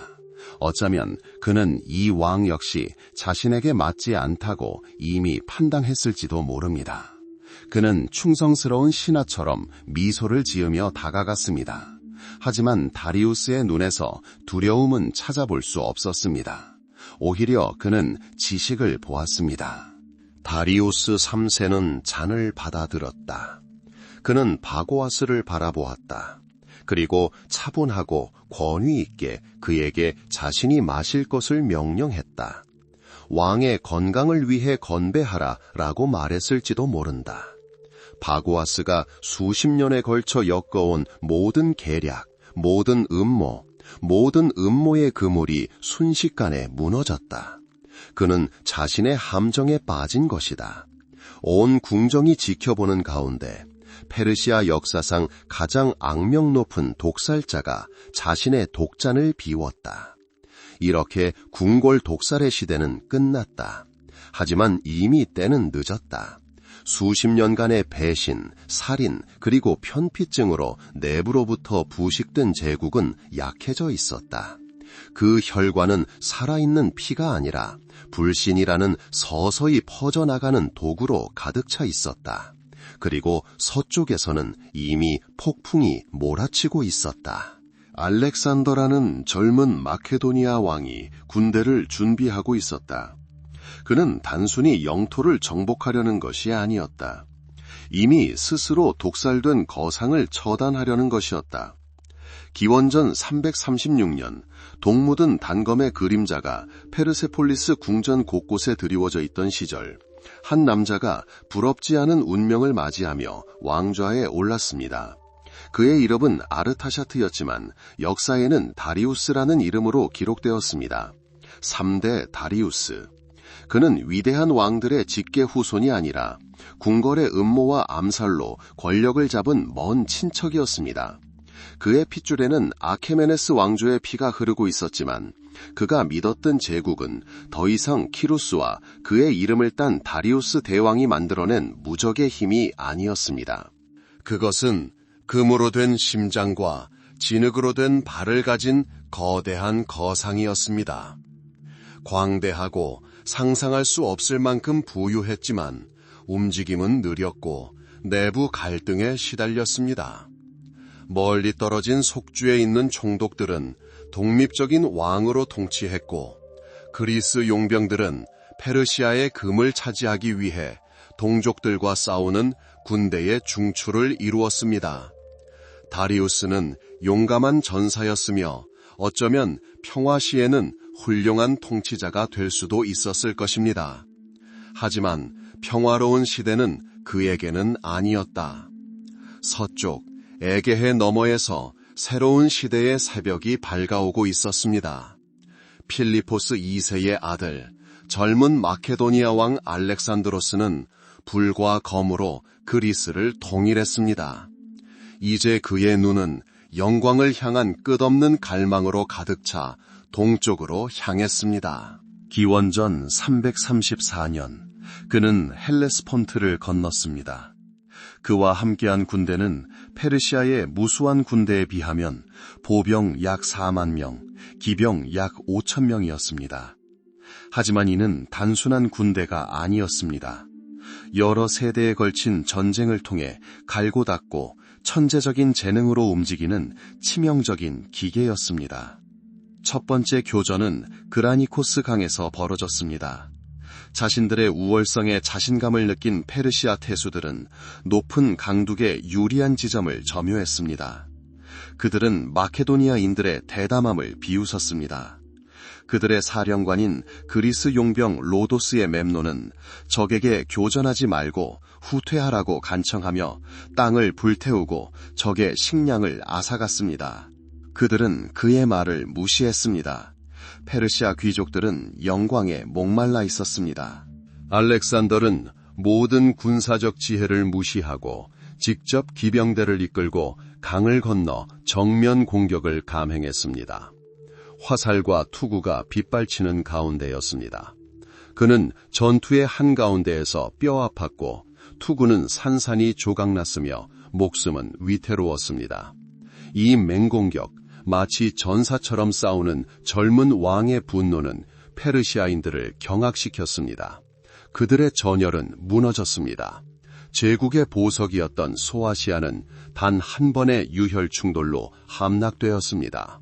다리우스는 여러 추산에 따르면 최소 10만 명의 병력을 이끌고 왔습니다. 그의 모든 궁정과 하렘, 어머니 시시감비스, 아내 스타테이라, 그리고 자녀들이 그와 함께 했습니다. 그는 금과 상아로 장식된 거대한 전차를 타고 전장으로 향했습니다. 그는 자신의 위엄을 보는 것만으로도 적을 패주시킬 수 있다고 확신했습니다. 그러나 그는 치명적인 실수를 저질렀습니다. 좁은 전장은 그의 가장 큰 장점인 수적 우위를 빼앗아갔습니다. 그의 대군은 전개할 수 없었습니다. 알렉산더는 다시 한번 자신의 목표를 보았습니다. 페르시아의 측면도 중앙도 아니었습니다. 목표는 다리우스 자신이었습니다.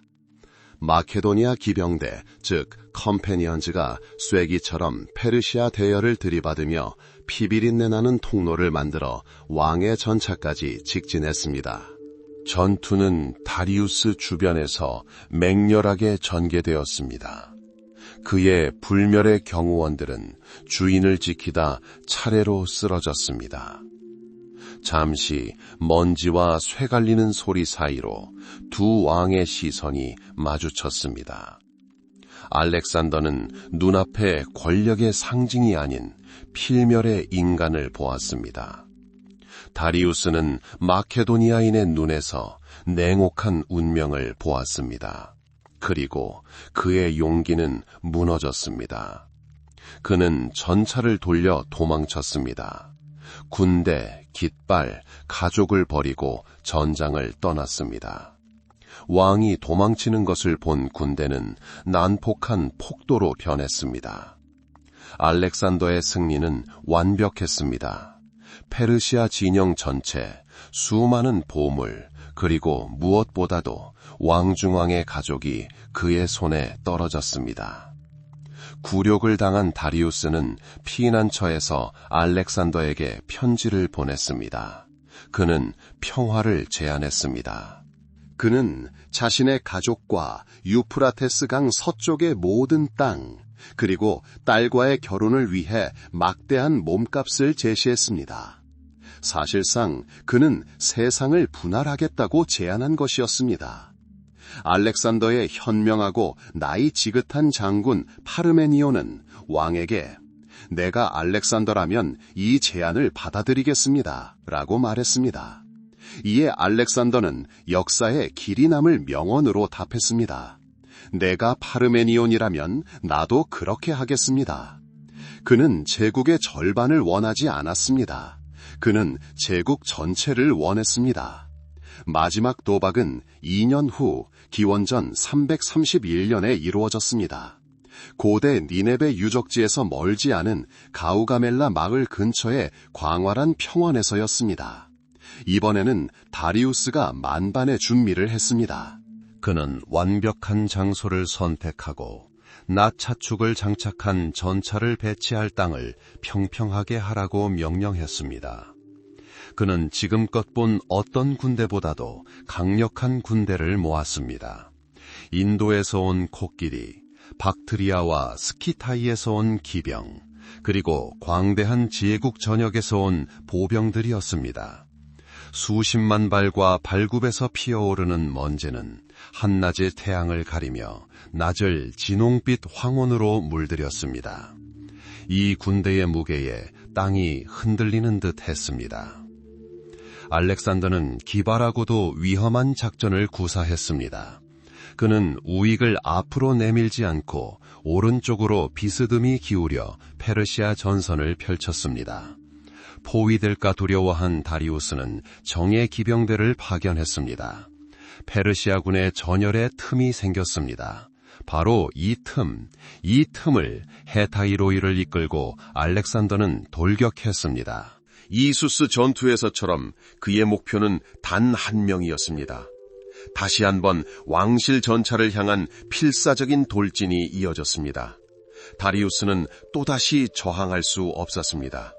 왕중왕은 세 번째로 군대의 등을 돌렸습니다.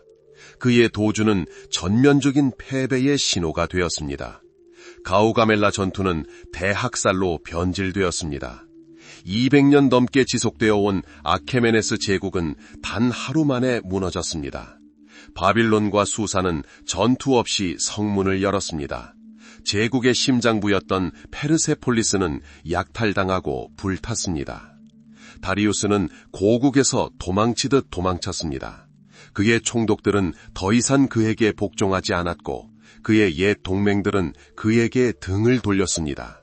그는 새로운 군대를 모으고자 동쪽으로 멀리 박트리아와 소그디아나 속주까지 달려갔습니다.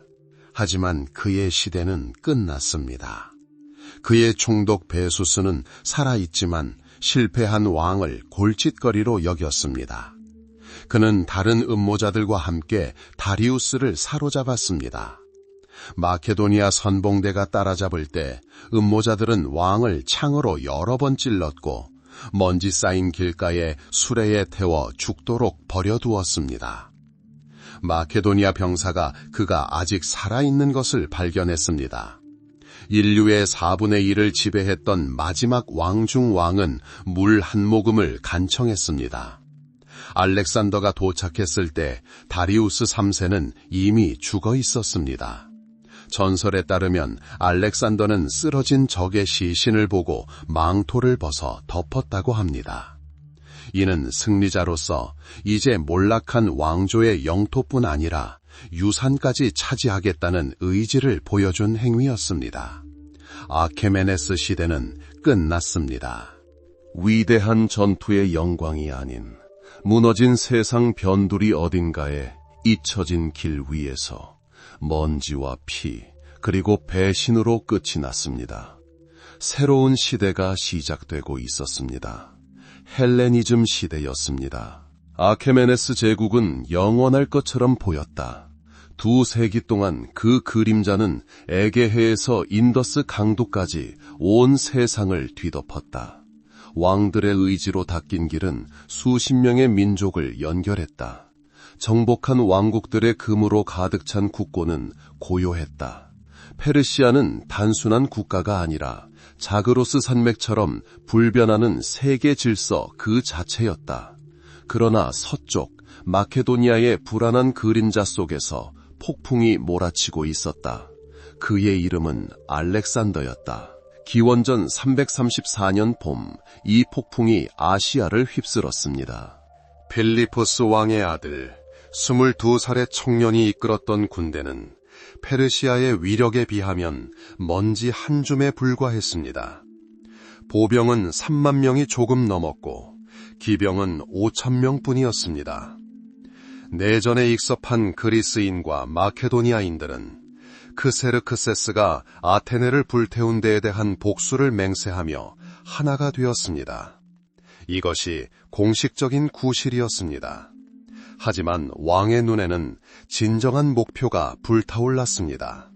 복수가 아니라 정복, 즉 전 세계를 정복하는 것이었습니다. 첫 번째 공격은 그라니코스 강독에서 천둥처럼 울려 퍼졌습니다. 자신들의 힘과 우월함에 자신감을 느낀 페르시아 태수들은 기병대를 강가, 가파른 강독 바로 옆에 배치했습니다. 함정은 뻔해 보였습니다. 현명한 지휘관이라면 누구든 기동을 시작했을 것입니다. 하지만 알렉산더는 현명하지 못했습니다. 그는 대담함의 천재였습니다. 그는 망설임 없이 정예 기병대인 헤타이로이스를 강 건너편으로 창의 벽 속으로 곧장 투입했습니다. 그 뒤를 이은 것은 전투라기보다는 피비린내 나는 난투였다. 마케도니아의 사리사이, 즉 방진의 긴 창이 페르시아 기병들을 안장에서 끌어내렸다. 투구에 달린 깃털 장식으로 알 수 있는 알렉산더는 치열한 전투를 헤쳐나가고 있었다. 페르시아 검의 일격이 그의 투구를 갈라놓았고 또 한 번은 치명타를 위해 치켜들려졌지만 검은 클레이토스의 창에 막혔고 그는 왕의 목숨을 구했다. 총독들은 망설이다가 도망쳤다. 페르시아군을 섬기던 그리스 용병들은 포위당해 거의 한 명도 남지 않을 정도로 처참하게 죽었다. 아시아는 처음으로 마케도니아의 강철 같은 냉기를 느꼈다. 대륙 내부로 통하는 길이 열렸다. 소아시아의 도시들이 잇따라 항복했습니다. 프리기아의 고르디움에서 알렉산더는 고대 유물을 보았습니다. 전차의 매듭은 너무나 복잡하게 묶여 있어 아무도 풀 수 없었습니다. 신탁에 따르면 이 매듭을 푸는 자는 아시아의 통치자가 될 것이라고 했습니다. 알렉산더는 매듭을 바라보았습니다. 그는 실의 시작이나 끝을 찾으려 애쓰지 않았습니다. 그는 그저 칼을 뽑아 단번에 매듭을 끊어버렸습니다. 이것이 그가 모든 문제를 해결하는 방식이었습니다. 규칙에 얽매이지 않고 의지와 날카로운 칼날로 직접 문제를 해결했습니다. 그라니쿠스 전투의 패배와 도시 함락 소식은 만왕의 왕 다리우스 3세에게 전해졌습니다. 그는 더 이상 총독들에게 의지할 수 없었습니다. 그는 대규모 군대를 조직했습니다. 페르시아인, 메디아인, 바빌로니아인, 인도인 등 제국 전역에서 수십만 명의 전사들이 모였습니다. 지평선까지 뻗은 끝없는 인파와 청동기 부대가 침략자를 맞이하기 위해 진군했습니다. 기원전 333년 가을, 그들은 이수스시 근처 산과 바다 사이에 끼어 있는 좁은 해안 평야에서 만났습니다. 다리우스는 이곳을 직접 선택했고 이는 그의 치명적인 실수였습니다. 이 땅에서 그의 수적 우세는 아무런 의미가 없었습니다. 두 군대는 서로 마주보고 있었습니다. 페르시아군 전열의 중앙에는 번쩍이는 전차를 타고 만 명의 불멸자들에게 둘러싸인 다리우스 자신이 서 있었습니다. 알렉산더는 다시 한번 불가능한 일을 해냈습니다. 그는 기병대를 이끌고 필사적이고 자살적인 돌격을 감행했습니다. 하지만 전술대로 측면이 아닌 중앙으로 직진했습니다. 페르시아 귀족들의 대열을 피비린내 나는 통로를 뚫고 그는 단 하나의 목표, 다리우스의 전차를 향해 돌진했습니다. 만왕의 왕은 자신을 향해 달려드는 창과 마케도니아 왕의 광적인 눈빛을 보았습니다. 그리고 그는 무너졌습니다. 다리우스는 전차를 돌려 전장에서 도망쳤습니다. 그의 군대는 그의 도주를 목격했습니다. 그리고 군대였던 것은 공황 상태에 빠진 폭도로 변했습니다. 마케도니아의 승리는 완벽했습니다.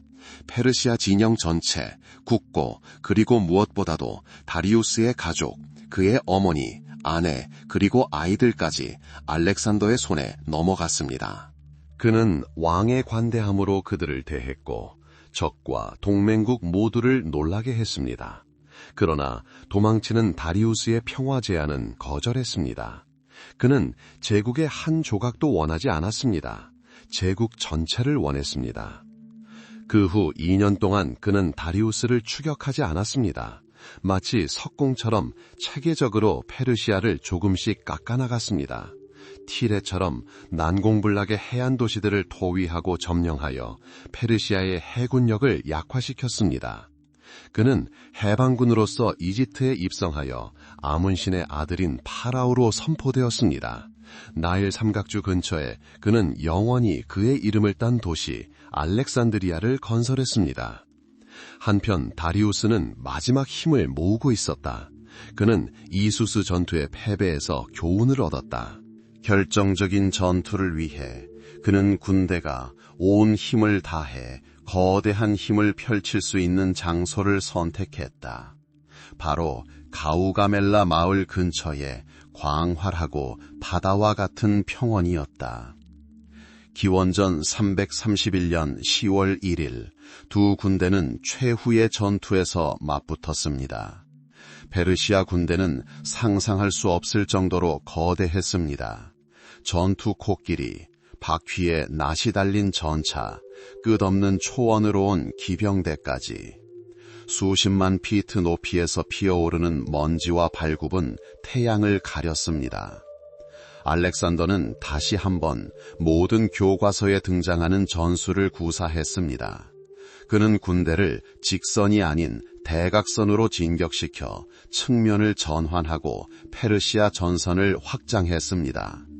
다리우스는 강력한 전차를 투입했지만 마케도니아 보병은 그대로 갈라져 전선의 깊은 곳으로 침투했고 그곳에서 전멸당했습니다. 페르시아군의 전열에 틈이 생겨 마케도니아군을 포위하려 했습니다. 알렉산더는 마치 창처럼 기병대를 이끌고 이 틈을 다시 공격했습니다. 그리고 다시 한번 그의 목표는 단 한 명이었습니다. 그는 중앙으로 향했다. 다리우스는 그를 보았다. 생애 두 번째로 그는 자신의 운명이 눈앞에 펼쳐지는 것을 보았다. 그리고 두 번째로 그는 달려갔다. 그 후 전투는 대학살로 변했습니다. 페르시아 군대는 더 이상 존재하지 않았습니다.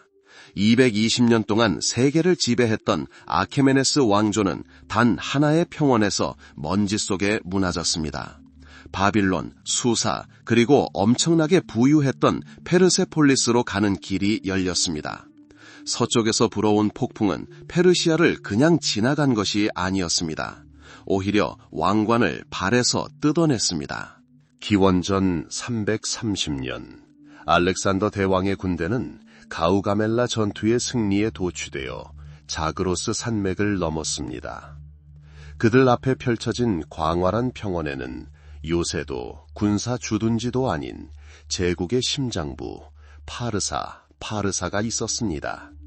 그리스인들은 이곳을 페르세폴리스, 즉 페르시아인의 도시라고 불렀습니다. 이곳은 우리가 아는 도시가 아니었습니다. 경외심을 불러일으키기 위해 지어진 거대한 궁전단지이자 의일의 수도였습니다. 다리우스 대왕부터 아르타크세르크세스 3세까지 여러 세대의 왕들이 아시아 전역의 불을 이곳에 쏟아부었습니다.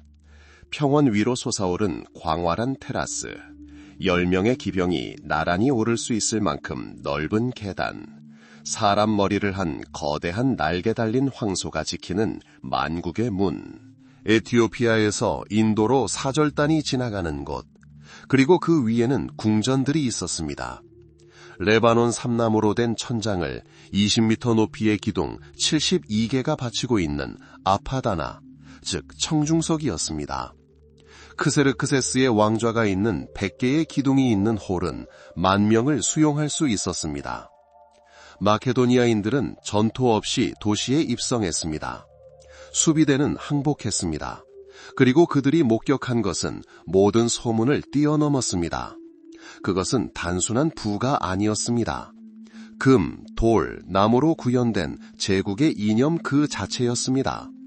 플루타르코스와 디오도로스는 페르세폴리스 금고에 12만 탈렌트의 은과 금이 보관되었다고 기록했습니다. 그 규모를 가늠해보면 1탈렌트는 귀금속 25kg보다 더 많은 양입니다. 이 전리품을 운반하는 데만 수천 마리의 노새와 낙타가 동원되었습니다. 병사들은 개인 가옥을 약탈하고 벽에서 귀중한 보석을 뜯어내고 상아로 장식된 가구를 박살냈습니다.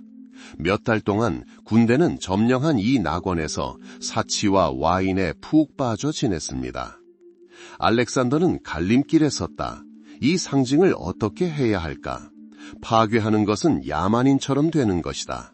버리는 것은 그가 방금 전복한 왕조의 위대함을 기리는 기념비를 보존하는 것을 의미했다. 이 결정은 전략가의 사무실의 조용한 분위기 속에서 내려진 것이 아니었다. 연회의 불꽃 속에서 탄생했다. 어느 날 밤 크세르크세스의 궁전에서 성대한 연회가 열렸습니다. 술이 콸콸 쏟아졌고 음악이 요란하게 울려 퍼졌습니다. 원정에 지친 전사들과 장군들은 마지막 승리를 축하했습니다. 손님 중에는 훗날 이집트의 왕이 될 프톨레마이오스 장군의 연인이었던 아테네의 고급 매춘부 타이스도 있었습니다. 고대 저술가들은 술에 취해 흥청망청 놀다가 이성이 열정으로 바뀌는 순간 타이스가 연설을 했다고 전합니다. 그녀는 아테네인으로서 자신에게 가장 큰 기쁨은 횃불을 들고 이 저주받은 궁전을 거닐며 고향을 불태운 왕의 방에 직접 불을 지르는 것이라고 말했습니다. 파괴된 아크로폴리스에 대한 복수를 위해서였습니다. 불타버린 아테나 신전에 대한 복수를 위했습니다. 그녀의 말은 비옥한 땅에 떨어졌다. 술에 취한 사람들이 그 생각을 외쳤다. 누군가 알렉산더만이 이 복수의 행진을 이끌 자격이 있다고 외쳤다. 술에서 비롯된 그 생각은 멈출 수 없는 충동으로 커져갔다. 젊고 피가 뜨겁고 어쩌면 너무 취했던 알렉산더 자신도 그 분위기에 굴복했다. 그는 화환을 머리에 쓰고 손에 횃불을 든 채 탁자에서 뛰어내려 시끄러운 행렬을 이끌었다. 그들은 얼마 전 세상의 운명이 결정되었던 어두운 복도를 걸었다. 횃불이 어둠을 밝히며 페르시아 왕들의 위엄을 묘사한 부조들을 드러냈다. 가장 먼저 횃불을 던진 사람은 아테네의 고급 창녀 타이스였다고 한다. 바로 크세르크세스의 방으로. 150년 전 아테네를 불태우라고 명령했던 바로 그 크세르크세스였다. 그리고 그녀 다음으로는 알렉산더 대왕이 나타났다. 기름에 적셔진 말린 레바논 삼나무가 순식간에 불길에 휩싸였습니다. 조각된 천장까지 불길이 치솟았습니다. 제국 전역에서 모은 테피스트리와 카펫이 불길의 연료가 되었습니다. 기둥의 나무 들보는 갈라지고 무너져 내리며 수톤의 석재를 끌어당겼습니다. 벽에 걸린 금과 은판은 녹아내려 귀금속이 옅은 부조를 따라 흘러내렸습니다. 수십 년에 걸쳐 쌓아 올린 것이 하룻밤 사이에 무너져 내렸습니다. 화재가 너무 강렬해서 궁전의 석회암 벽은 영원히 변색되었고 견딜 수 없는 열기에 돌은 갈라졌습니다. 아침 햇살이 연기자욱한 폐허를 비추자 술에 취한 듯한 혼미함이 가라앉았다. 역사가들이 기록했듯이 알렉산더는 자신의 행동을 후회했다. 그는 자신이 저지른 일을 깨달았다. 그는 단순히 적의 수도를 파괴한 것이 아니었다. 그는 이제 마땅히 그의 것이었던 예술 작품 세계의 경이로움을 불태웠다. 이는 해방을 향한 왕의 행동이 아니라 파괴자의 행위였다. 상징적인 복수 행위가 온 세상에 돌이킬 수 없는 손실을 초래했다. 페르세폴리스는 결코 재건되지 않았습니다. 그 불타버린 기둥과 녹은 돌들은 페르시아 하늘 아래 영원한 기념물로 남아 있었습니다. 아케메네스 왕조의 위대함을 기리는 기념물일 뿐 아니라 세상의 정점에 서 있던 한 사람이 분노에 굴복하여 새로운 제국의 심장을 불태웠던 그 끔찍한 밤을 기리는 기념물이기도 했습니다. 페르세폴리스의 재는 위대한 페르시아 제국의 장례용 화영대가 되었습니다. 그리고 그 화영대에서 피어오르는 연기는 역사를 영원히 바꾸어 놓았습니다. 페르세폴리스의 마지막 홀이 불타고 폐허에서 연기가 걷히며 고요한 하늘을 향해 솟아오른 검게 그을린 기둥들이 드러나자 모든 것이 끝난 것처럼 보였을지도 모릅니다. 기원전 330년 마케도니아의 방진 부대가 거상을 무너뜨렸습니다. 세 대륙에 걸쳐 펼쳐졌던 인류 역사상 최초의 진정한 초강대국 아케메네스 제국은 더 이상 존재하지 않았습니다. 220년 동안 지속되었던 고대의 가장 위대한 정치 프로젝트는 불길과 망각 속으로 사라졌습니다. 제국은 종말을 고했습니다. 하지만 정치 조직의 죽음은 역사의 종말이 아니라 그 사상이 새롭고 때로는 알아볼 수 없는 형태로 재탄생하는 것일 뿐입니다. 페르시아의 유령은 마지막 다리우스와 함께 이 세상을 떠난 것이 아닙니다. 오히려 그대로 남아 있었습니다. 이후 시대의 구조 속으로 스며들어 오늘날까지 울려 퍼지는 불멸의 메아리가 되었습니다. 들어보세요. 처음에는 돌과 먼지 속에서 메아리가 울려 퍼집니다. 정복자 알렉산더는 마지못해 후계자가 되었습니다. 그는 광대한 영토를 다스리는데 더 효과적인 방법을 고안할 수 없었기에 페르시아의 총독 제도를 유지했습니다. 그의 장군들인 디아도코이는 전리품을 나누고 페르시아를 기반으로 헬레니즘 왕국을 세웠습니다. 이전 제국의 심장부를 통치했던 셀레우쿠스 왕조는 키루스와 다리오스 시대에 확립된 틀에 따라 화폐를 주조하고 세금을 징수하며 속주를 통치했습니다. 제국의 행정적 DNA는 그 창시자들보다 더 오래 지속되었습니다. 그리고 길들은 수사에서 사르디스까지 2,500km 뻗어 있는 대왕도는 풀이 무성하지 않았습니다. 윤이 나는 돌길은 여전히 제 역할을 했습니다. 셀레우쿠스 왕조의 전령들이 그 길을 따라 질주했고 파르티아 군단도 마찬가지였습니다. 그리고 나중에는 동쪽 국경을 따라 로마인들이 달렸습니다.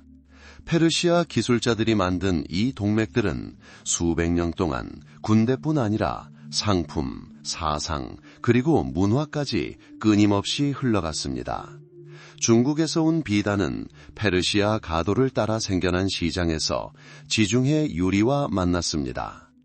페르시아의 메아리가 상인 대상들의 삐걱거리는 바퀴 소리에 울려 퍼졌습니다. 하지만 도로와 지방 경계를 넘어 훨씬 더 깊은 울림이 있습니다. 바로 사상의 메아리입니다.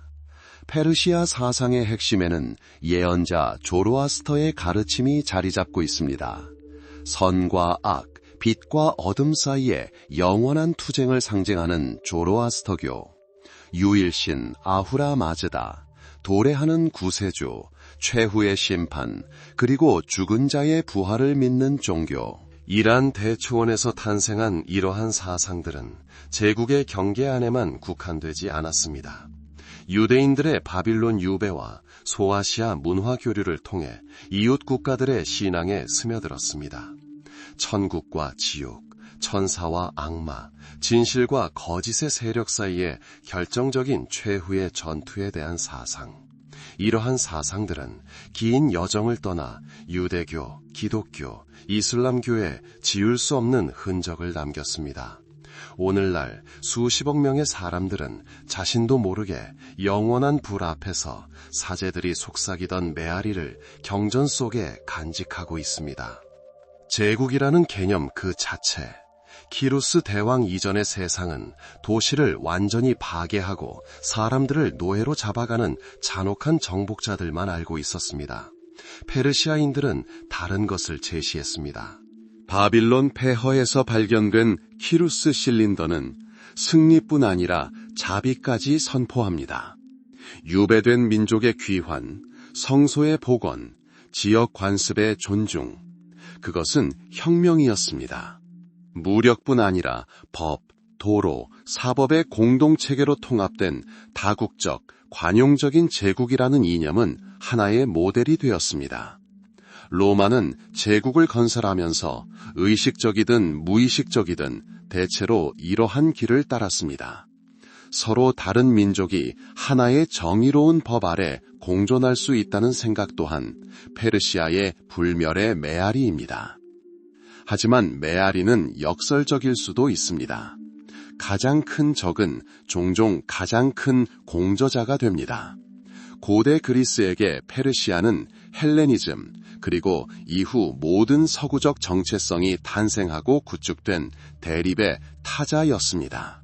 마라톤 전투의 불길 속에서, 테르모필레 협곡에서, 살라미스 해전의 3단 노선의 함성 속에서 그리스인들은 자신들을 하나의 전체로 인식했습니다. 아이스킬로스는 그에 져서 페르시아인들을 통해 여상적이고 전제적이며 야만적인 적의 이미지를 만들어냈습니다. 역사의 아버지 헤로도토스는 그리스 페르시아 전쟁을 그의 저작의 중심 줄거리로 삼아 자유로운 서구, 대전제적인 동구라는 이분법을 유럽 사상의 기반으로 확립했습니다. 2500년 전에 탄생한 이 틀, 이 시각은 놀라울 정도로 회복력이 강하다는 것이 입증되었습니다.